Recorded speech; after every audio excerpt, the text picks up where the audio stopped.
Hello, everybody. My name is Devin Burkett. I am majoring in advertising and public relations. I am currently a senior at the University of Tampa, and I am here today to inform you about how a company can manage crisis and why it is so important. So there are three categories underneath of crisis management. The first one is pre-crisis, the second one is crisis response, and the third one is post-crisis. So each one of these subcategories have different steps in which a company can take to maintain a good public image. So the first one I will be discussing is pre-crisis. So you can assume that this is all measures that a company can take before the crisis occurs.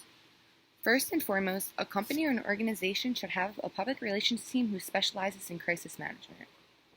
They should be able to produce a crisis management plan, which is also known as a CMP. After producing that, it is important to annually update your company's CMP because issues within a company can constantly change. You don't want your company to be inadequate at facing a challenge that they might naturally be able to not avoid. You want them to be able to take on any crisis that is brought into their path. Companies should have pre-written crisis messages, so if an issue does surface, the team can quickly react and strategically react. The next step is crisis response. The crisis response is what management does after the crisis hits. So there are two subcategories to this. One is the initial crisis response, and two is the reputation repair and behavioral intentions.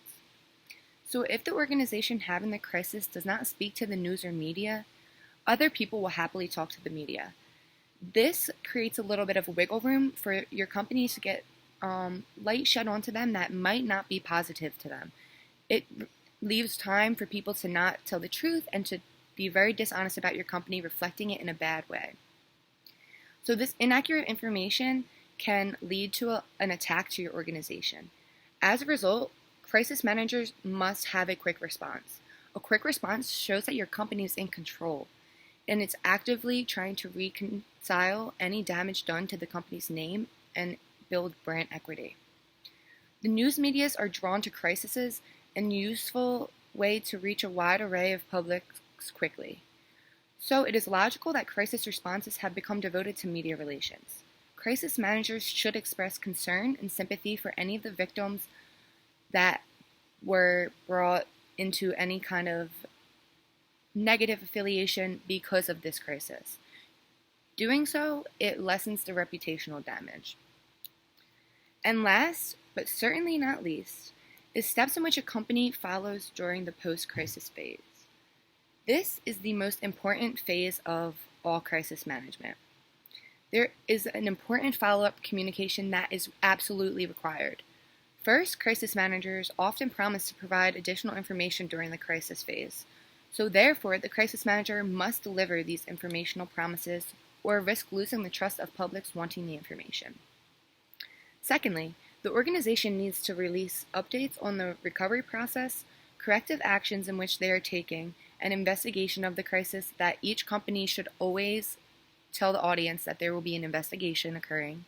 And by doing this, it can help the public seek comfort in your honesty of your company and will result in less people distrusting your company. The definition of crisis in any event is going to lead to an unstable and dangerous situation affecting an individual, group, community, or whole society. With that being said, no one can predict a crisis. No company wants to have a crisis occur to their company. It's not something that people want. It's something that just happens. However, there are strategic plans in which a company can take in order to decrease the amount of damage on their public image and reputation. A company who doesn't ensure trust in their consumers will have a far less successful business as opposed to one who does. Consumers' trust is everything. Without consumers, you have no company, you have no business. So that is why it's so important to ensure your customers that you are trying your best to provide the best possible public image. The importance of crisis management is substantial, and I now hope that you have a clear idea as to why.